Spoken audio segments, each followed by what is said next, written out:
Welcome back to IPA, where we keep it real and raw. I'm your host, Mr. IPA. I got a special guest with me today. I want to allow him to introduce himself. Oh, you rhyming with Hey, shit, you know I'm just good with it, man. Hell yeah. Critical219. Find me on any platform. You can Google it, one word, Critical219. So who is Critical219? Who is Critical219? Okay. So I'm a Gemini, and I feel like, yeah, real shit. Like, people are gonna be like, oh shit, like, especially like women who aren't, there's like stigmas. With that shit. Yeah, real shit. Like I promise you, they scared of Geminis. They're like, oh, they liars and this and that. Anyways, so like they always say that we got two personalities or dual, whatever. I feel like there's Craig, this is my government name, and then there's Critical, which is like the rapper.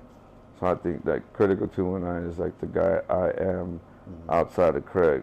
Critical don't fucking play games. Like real shit. Like shit can get critical in here. I feel you.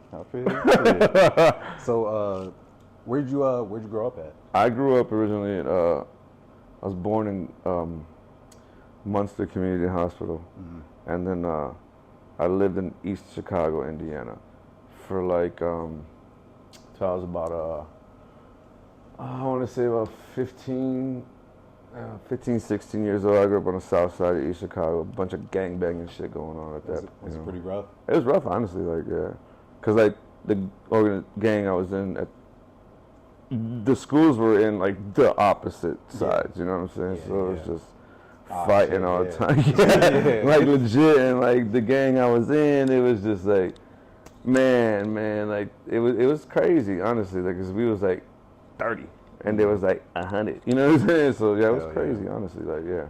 And coming up in that scene, was it like, were there a lot of people that were trying to be in the rap shit, or were you kind of? So at that point, I wasn't even in rap. Well, I kind of, sort of was rapping. I was more or less writing, but I wasn't good at the time. Yeah. But I was like trying. You know what I'm saying? Like, I didn't put anything out at that point. I didn't do anything really like that. I was more or less perfecting my craft or whatever. You have any homies that were in it who were rapping and shit? Or at that time we was like breakdancing and shit, dog. Like real shit. It was like we was breakdancing. We had like this group called TNT and shit, and like we would go and do like break battles and shit in Chicago. That's low-key fire though, because I mean, it's not a lot of people that are still dancing and shit. Like, I feel like that's I mean, looking back on it, it looks weird, but like it's like, well, we're gonna battle, you know what I'm saying? But like it was cool though. I mean, for what it was, at the time, it was like, what, fuck, I ain't trying to age myself, but point is that it was like, it was cool to a certain extent, you know what I'm saying, whatever, but it was like shit behind that, you know what I'm saying? It was like, it was that, and then there was like this. Some stop the yard shit? Yeah, that's what I'm saying, like, motherfuckers, like, legit, like, and like, my little brother was actually really fucking good, like,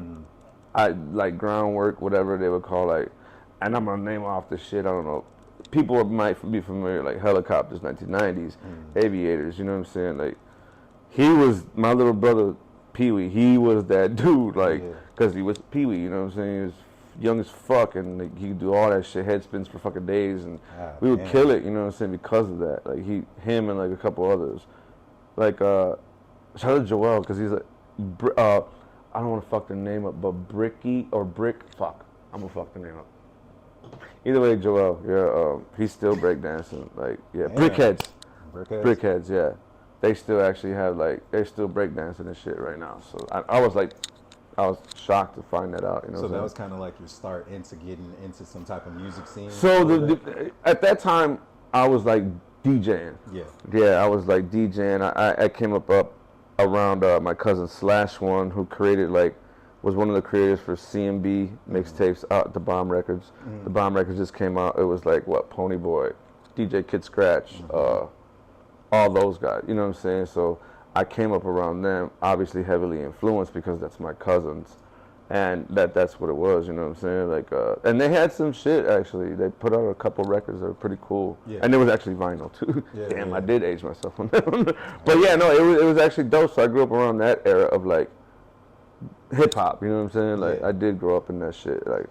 That was kind of, a lot of people look at that like the golden era of hip hop because it was so fresh and like everybody was coming with their own style and their own take on it. So it was, but again, like in the area, it was more like, it wasn't super hip hop at the time. It was hip house, is what they used to call it.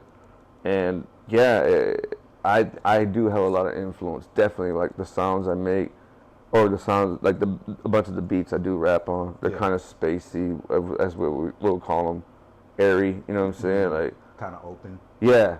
And they got like a lot of, I guess we could say, arpeggiators, you know, shit like that. There's the sounds in there. It's just like that comes from a lot of that heart freestyle, whatever they want to call it, like planet rock. You know what I'm saying? Beats and shit. So yeah. Damn, y'all used to be throwing house parties and shit. Dog, I used to DJ at the schools and shit, like straight up. Like it was cool though, man. Like, cause I did have a good influence of hip hop at a young age with my cousin DJ /1 and Pony Boy, and cause Pony Boy's like Los Marihuanos now. You know what I'm saying? Like but at the time they weren't doing that. They were doing other shit.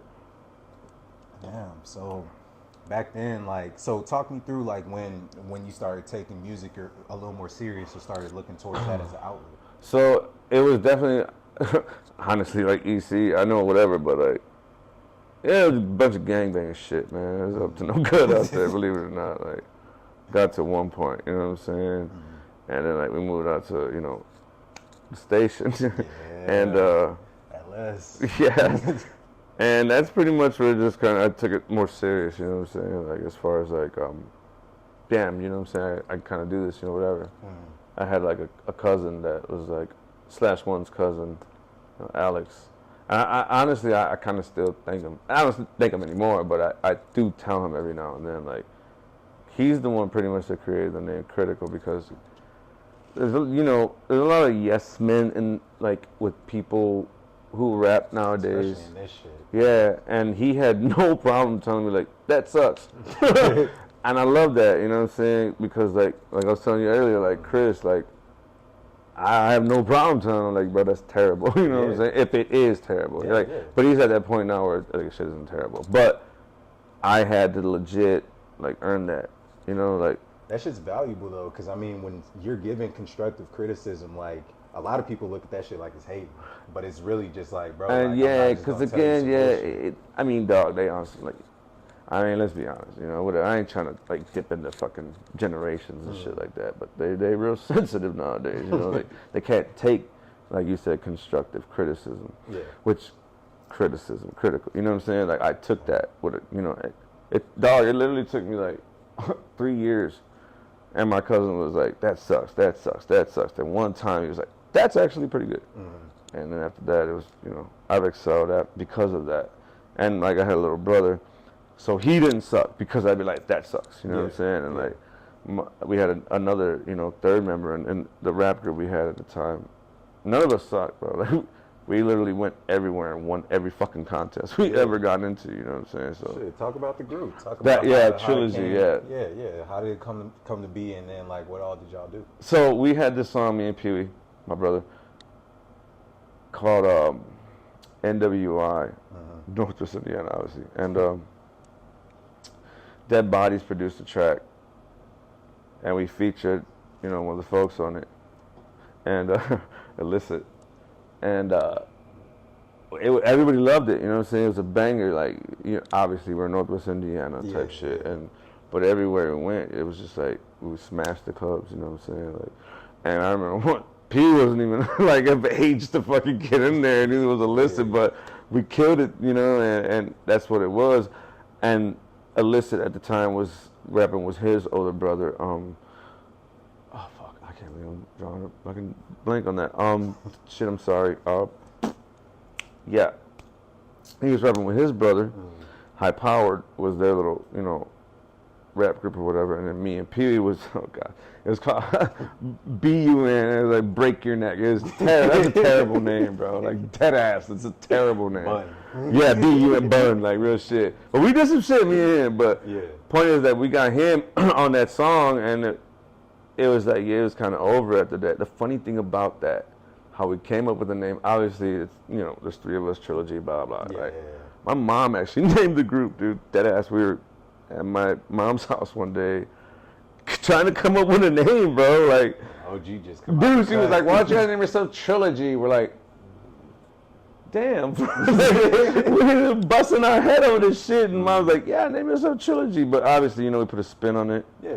TRILLA and then a G, and yeah, that was it. Fire. Yeah, and after that, like, we had a lot of good shit, dude. Like, we literally, like, I was at the time, it's like, you know, the footwork, you know, you put out, you really, I mean, you can and you can't nowadays. It's all digital, you know what I'm saying? Like, promote yourself online type shit. But at that time, we legit was, like, doing every club that we could, no matter what. Like, we would go do a club. We weren't getting paid for the shit, but I knew, because I was, like, per se managing the group, leading it.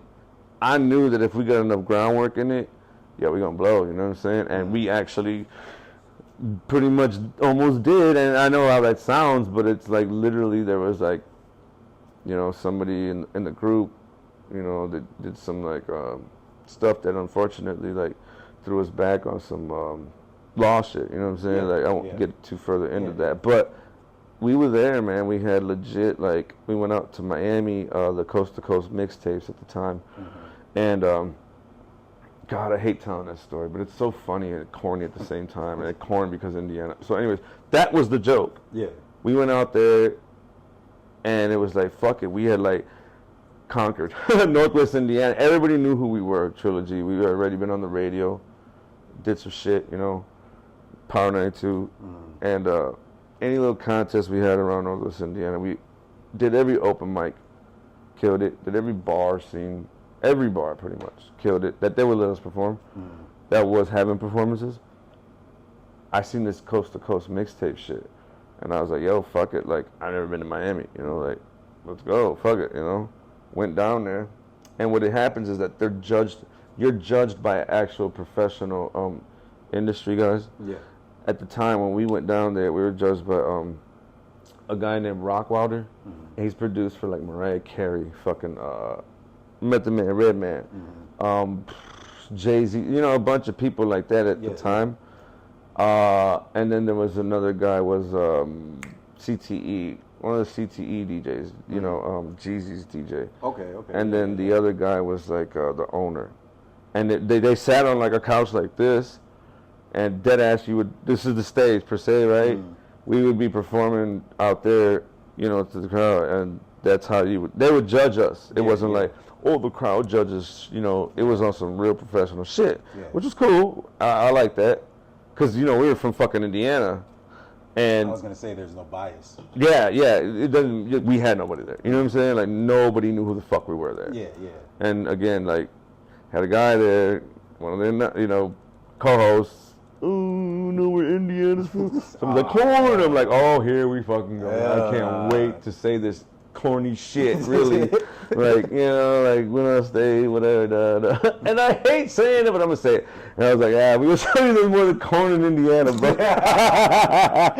But dead ass, I'm kind of glad I said that, because we won that fucking shit. Like, we beat like 16 other contestants. You know, and a guy, actually we tied with a guy, and they were like, oh, for the first time ever, in Coast to Coast history, because, you know, you get judged, they're like, we got a tie. And I don't think they ever had, like, a tie.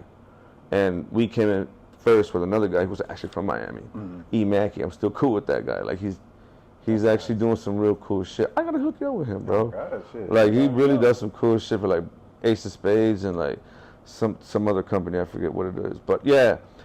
Did that, won that, and then like the guy was like, hey, Jay Hatch, Lil Fats, he was like, Nick Hurst, he was like, these are the owners of Coast to Coast. Yeah.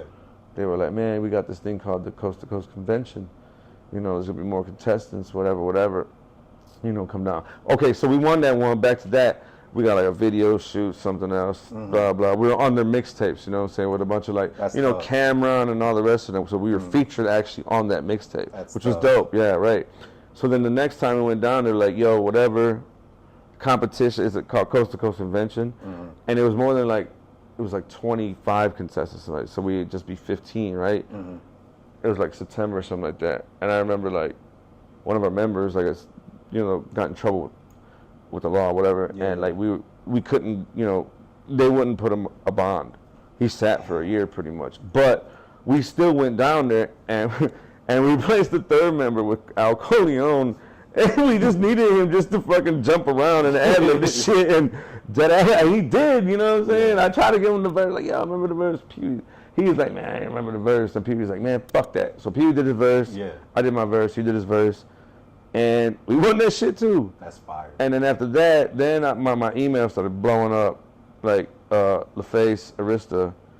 And I think it was, I don't know if it was Def Jam at the time. I think it was, but I think it was Def Jam at the time. I was getting those emails like, yo, we want to fly you guys out. We want to meet, yada, yada. Because at that time, the second time, I think it was, oh, God, who was it? You remember the Empire? Remember those guys? Yeah, they were very popular at the time, and fucking, like, they were there. They were like, what the fuck? Like, you guys are dope, whatever. And Rockwater was there again, not judging, but I met him, whatever, shook his hand, whatever. We was cool at that time. At that time, we actually was like, had numbers exchanged. So I'm like, literally meeting industry people, you know, because we're winning, you know what I'm saying? Like, what the fuck? Like, these little Mexican dudes. Yeah, like, they're coming from Indiana. What the fuck are these dudes? But we're dope, you know what I'm saying? Like, and yeah, so that's what I was saying. Like, it really came to a point, like, we would have been there, but unfortunately at that time it was uncool to be in jail. You know what I'm saying? Like, yeah. So that's what happened with that, the whole trilogy thing, and then close the book on trilogy. So like, to backtrack a little bit, because you were talking about how you guys had to like go pretty much do the groundwork for yourself. It was real grassroots and shit. And I feel like a lot of times, especially nowadays, dudes don't realize how fucking... That shit was hard, bro. Like, how hard it is. You had to travel and do your own shit. Yeah. How important that shit is. Oh, yeah, very. Yeah. So, like, talk about the value of a baby step. You know what I'm saying? I mean, honestly, like, it was... Yeah, it was dope because we did a bunch of shows, like, locally, but we did go to, like, St. Louis. We performed in St. Louis with us, you know what I'm saying? Killed that show. It was like... What the fuck was it? It was like a Chingy or something like that. Yeah. Yeah, we opened like Spice One in South Bend. We opened up for, we did the Twister shows, you know what I'm saying, at Valparaiso, the Warehouse. We killed those every time. And Twister was even, I forget who threw the show, but Twister came out because he heard us rapping and shit. And he was like, what the fuck are these little Mexicans? You know what I'm saying? Like, I must have been spitting that shit. No, we were, bro. Like, we got footage of that shit. Like, we were going in, like, it was cool. Where else? We went to, like, man, we went a lot of places, honestly. Like I said, the Chingy shit, fucking Spice One, Twister, and then like a lot of local shows. We did the Mexican Fest because we're fucking Mexican. That was cool. That was like a big thing for us, bro. We were like, hell yeah, you know what I'm saying? Like, putting on for the people. Yeah, because like I remember as a kid going to that shit and seeing people perform, whatever. But like.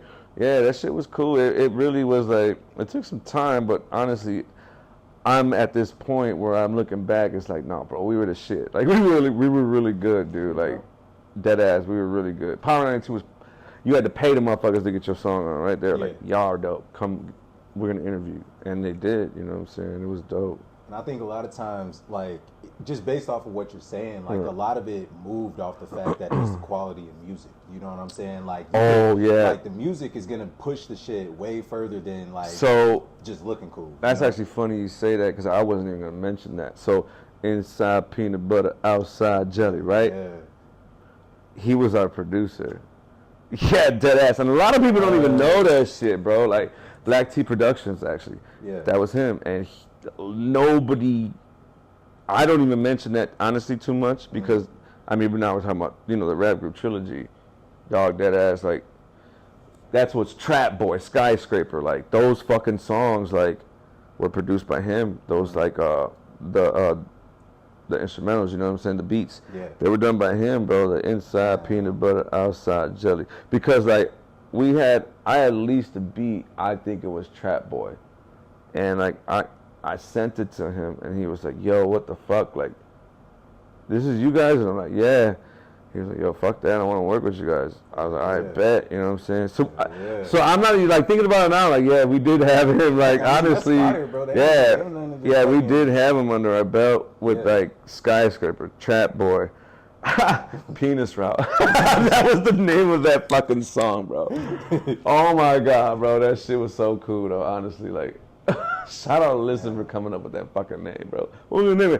Penis Frog. I'm like, dog, this is fucking hilarious. But it was still a banger, dog. Like honestly, like, dude, Trilogy, we only put out like 6 songs, bro, and we were close to getting signed, like real shit. But we did it for like 2-3 years, like I want to say 2 years, honestly, where it was like, and but again, like BTP Black T Productions, he actually did all those tracks.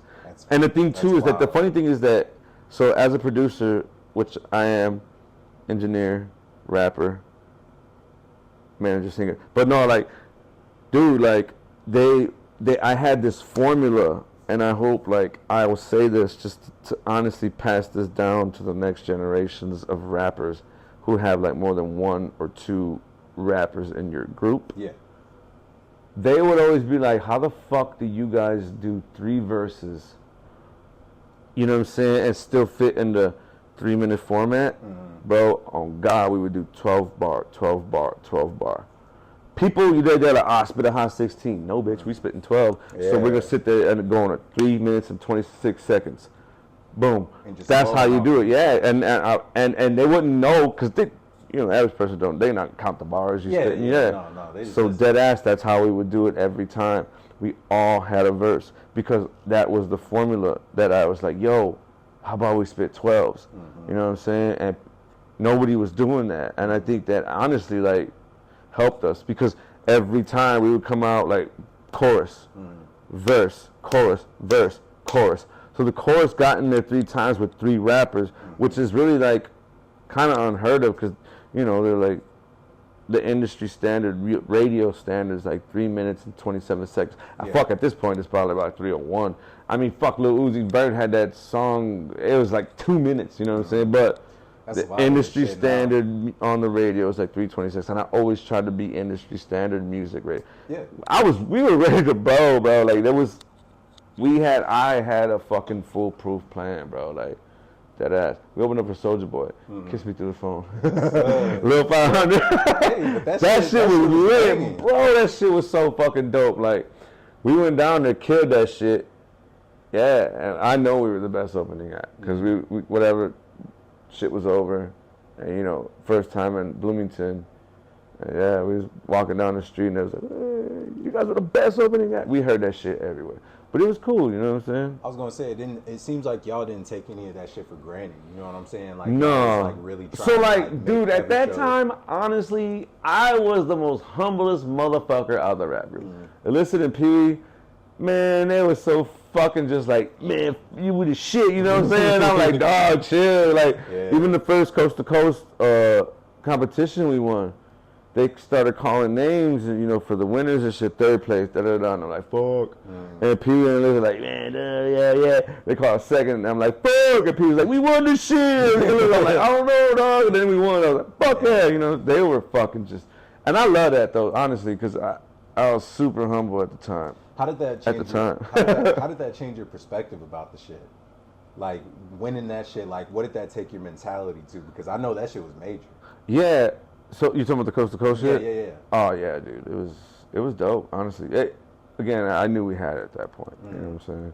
Like, I knew that we were good, but when we went down there and won that shit twice, 40 contestants. I mean, I'm talking from everywhere. Like that the second one was like, they were from all over. We beat people from fucking Canada, fucking some bitch named I don't mean to say that, but some chick named Skittles. I don't even know if she's rapping anymore, but yeah, it's Skittles. I thought that was kind of cool. That was a cool ass name. She's a big girl, but she was snapping. Everywhere. Dude from South Africa, he sucked, but that's not the point. They were from all over the world, bro, and I was like, damn, this is crazy, you know what I'm saying? But we stomped their ass too, like. So again, like, I knew at that point, I was like, dog, we're fucking dope, you know what I'm saying? Like, and yeah. Yeah, man. I mean, it seems like because anytime you be posting pictures and shit at the club, you always behind the DJ booth. Like, you just know the right motherfuckers. Like, has that just been like over the years? So I grew up with those guys. A lot of the DJ pictures, I grew up with DJ Gordo, Uzi. Again, around the, you know, / CMB mixtape era. Yeah. Cassettes, motherfucker. Like, but we were young. You know what I'm saying? It was like I was 20 and shit when that came out.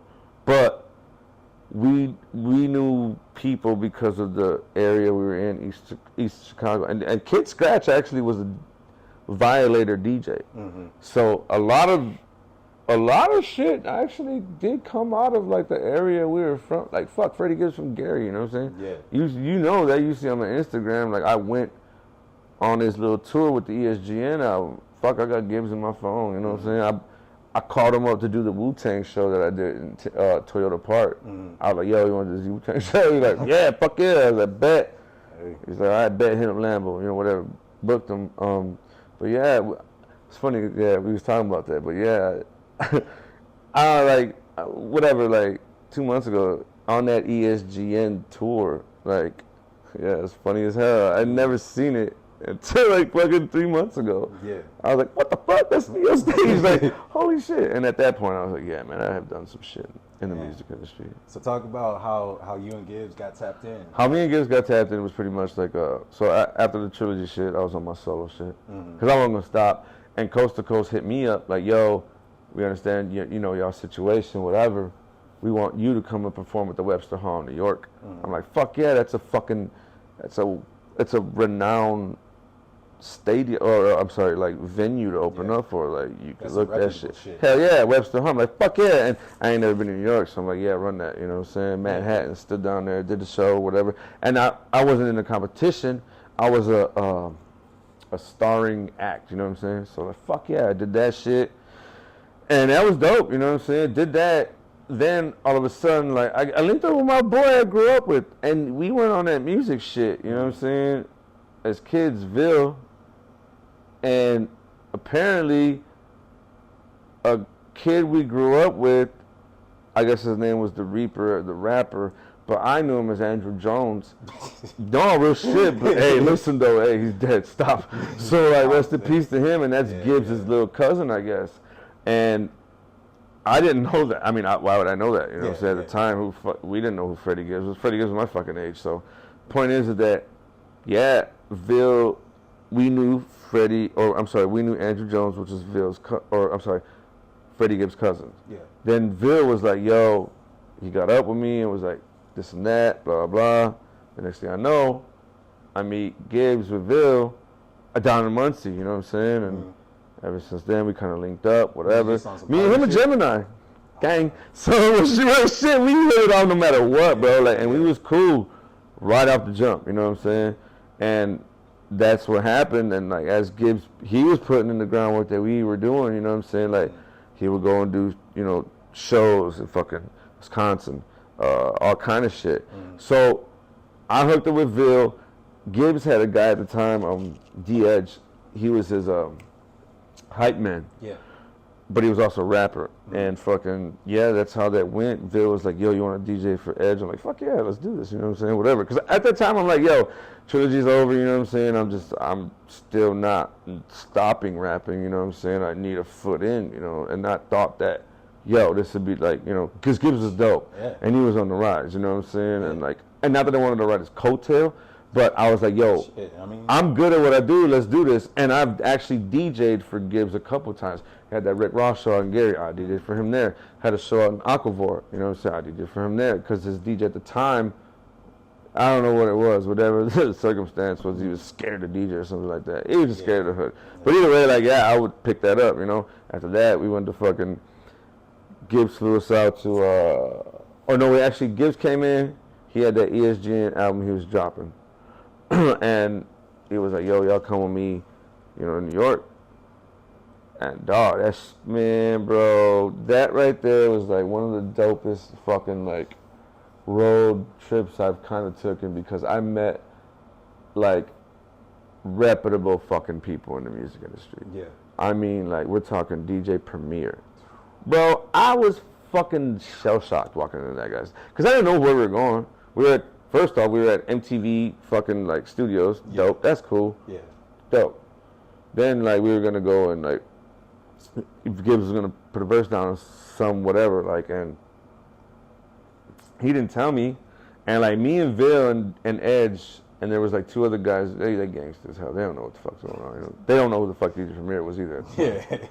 And, like, just in the streets. Real shit. And, like, we walk in, opens the door, and I'm like, Oh, it's fucking Primo. This is DJ Premier. Like, holy fuck. I had to, like, really real shit. I've met a lot of famous people, promise you. I know whoever watches this that knows me, the only person I really and I don't even know why, because he don't even do music. I mean, I guess he does. Was Jack Black, bro. Like, I even hate saying this shit, because now people know we were South by Southwest. This motherfucker walking the alley, we had just done performing. I was on my solo shit. I was with these guys ready to live. David Costa's band. Dog, you met and fucking this motherfucker, bro, walks in the alley and I'm like, that's Jack Black. And I couldn't, like, stop saying it. I was like, fuck, man, you know what I'm saying? But that's, like, the only guy I really fanned out on. I met Primo and I really had to be like, oh, shit. Yeah. I don't want to be like, you're Primo. You know, but still, I was like, damn, bro, like, holy shit. Like, you know, inside, I'm like, good damn, bro. Like, this and guy. Again, you know, gangsta motherfuckers, like, 2 of them that Freddie Gibbs brought. They didn't know what the fuck this guy was, you know what I'm saying? I'm sitting over here next to Ville's like, I'm like, yeah, man, what the fuck? Like, you know, whatever. Met him, met Static Selektah. At the time, too, went to Static Selektah's house, because Gibbs put a verse down in Primo's studio. After that, we went directly over to Static Selektah. And at that time, I didn't know who he was, right? I met Joey Bada, bro, which is fucking hilarious to me now. You probably met young Joey. Bro, I met young Joey hooping in the fucking Static Selektah's fucking house, bro. In his backyard, dude. Like, and him, I didn't know who Joey was at the time. Yeah. I did not know who that guy was. And then I heard him rap with Gibbs. They did or whatever, they were doing an album, I guess, whatever. Gibbs did that shit too. You know, looking back, I'm like, damn, I met Joey Bada. That's dope. Fast forward, then we like going to this show called Rock the Bells. I think it was Rock the Bells at the time. Oh no, Governor's Ball. Man, I met some fucking people at the Governor. I met Slick Rick.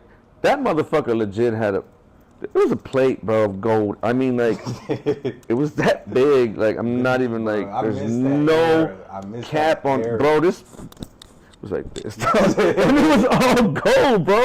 And he was walking around like, what the fuck? And this was like, you know, in the back, you know, and like, obviously, you know, with the artists and shit. Yeah. That shit was crazy, dude. I met a lot of fucking famous people there.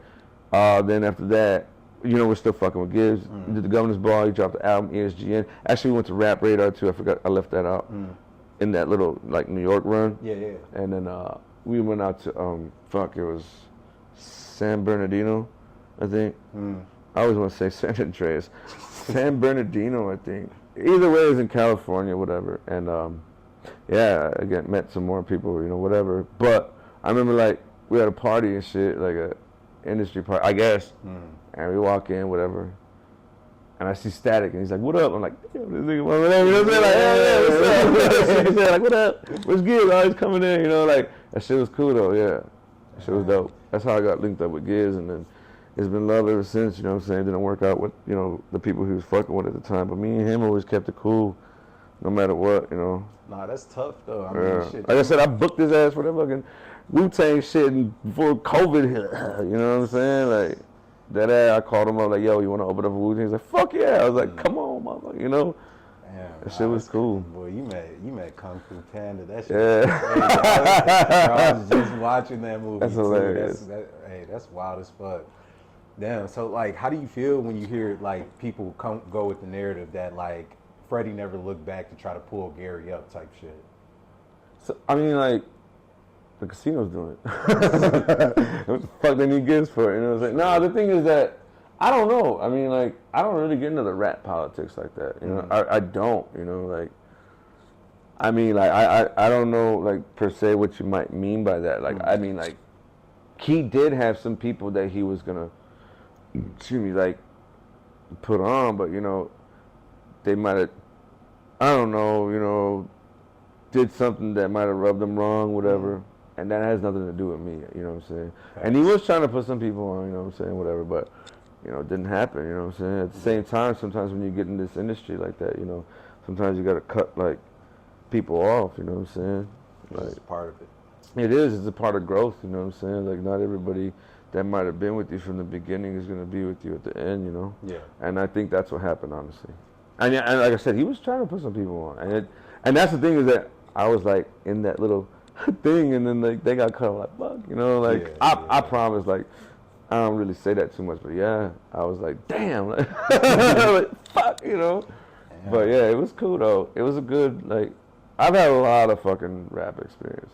It's funny because like when you asked me to do this, I'm like, looking back, I'm like, dude, I have done a lot of shit. Shit, you got shit to talk about. Like a lot of fucking shit, and everything I tell is the truth. And it's weird because I don't talk about it. Yeah. I don't ever talk about it. Like never. It's not a conversation. I mean, but see, like, and that's the thing. Like, it's the difference between when you in the shit and you're meeting these people, and these are just like not necessarily coworkers, but other like business peers. You know what I'm saying? So it's not like you're looking at it from the same like lens as like a fan. Yeah, for sure. So, I mean, but it makes sense though. Like, at the end of the day, I think that at least a lot of what rap is now, since social media makes it so easy to like try to like blow up. Like, people are more focused on trying to be famous than really trying to make a career or make great music. You know what I'm saying? And try to really like make something of themselves. So like, what do you think of the state of rap right now? Do you feel like it's still like as fresh and as new as it once was, or do you think that it's kind of like starting to get like oversaturated with people trying to do the same shit? So the cool thing about me is that honestly, like, at my age, and that will go untitled, is that I seen this guy, I'm not going to mention him because that's going to just age me, but he works for Def Jam. And I heard an interview that he did with the Drink Champs, with Nori and them. And I didn't think about it until he said it. People get stuck in an era of music, you know what I'm saying? Like, people my age really be like, Twister, Do or Die. They still listen to that shit this day. Bro, what? Like, I listen to, you know, I don't really listen to the, every now and then. But not like, it's like, adrenaline, you know what I'm saying? Like, and no disrespect on Twister because he's the shit. But I don't listen to it, you know what I'm saying? I do move with the times. So I think that's kind of how I've stayed relevant with the rap I do, is because I've stayed relevant. I think rap, period, is always just going to be what it is. Yeah. You know what I'm saying? Like, people could judge it for what it is, but honestly, at the end of the day, it's art. So, I mean, like, I don't really have, like, any type of, like, this and that, it sucks, blah, blah. Like, because you're always going to have sucky-ass rappers and just people who aren't good, and you're always going to have good-ass rappers. Like, right now, we got J. Cole, Kendrick Lamar. Like, these motherfuckers are dope, you know what I'm saying? Jid. Come on, bro. Like, I seen him in concert. He's bro. Like, fire, bro. Yeah. Oh man, bro. Like, that dude is fucking amazing. You know what I'm saying? It's like, so there are new rappers that can fucking rap. You know what I'm saying? So it's not like. I think we are honestly out of the age of the yes man era. Honestly, that's kind of how I feel. That if that's the answer, I guess, for that one, we are definitely out of that. 'Cause a lot of people are like, want to listen to motherfuckers who actually can rap. You know what I'm saying? Nowadays, they're not listening. Substance, not just some bullshit. And I don't think necessarily it's just substance. I think it's necessarily like, yo, he's spitting. You know what I'm saying? Not like some fucking hip hop. It's just, you know, ABC rhyming nursery shit. Like, I think we're past that. You know what I'm saying? In my opinion. Yeah. Dang. So like, since you've been like on like kind of like the behind the scenes shit now, what do you think is like some of the best advice you can give somebody that was trying to start out? Like, because I know that a lot of times, at least from what I see, like, a lot of times people don't realize that, like I said before, that the music is going to carry a lot of what you need in order to, like, get in certain rooms and shit. So, like, what do you think, like, is the main thing that kind of holds people back from being able to reach it's not potential? What you say, it's how you say it. 50 Cent had... I seen some shit where, like, 50 Cent, no matter, and I am the fucking same way as I'm about to say. He was like, I'll know a song is good in the first 15 seconds of hearing a track. And dead ass, I'm the same fucking way. And people, like, they'll be in the car with me, whatever, and I'll be like, if it's a new album, whatever. And they'll be like, oh, I'm like, nah, bro, it doesn't. If it's gonna catch you, it's gonna be like that, bow, right away. It's not gonna stutter. It's not gonna, like, you know, oh, give it a chance. Fuck that. If it's a hit right away. So you'll know right away. And again, I think, we are kind of out of that yes man era. You know what I'm saying? Like, people are really spitting nowadays. You know what I'm saying? Tracks they rapping on are just, again, like, it's not what you say, it's how you say it. You know what I'm saying? Like, you gotta think. And when I say that to say this. Like, Snoop Dogg, 1, 2, 3 into the 4. The motherfuckers counting like Count Dracula, bro.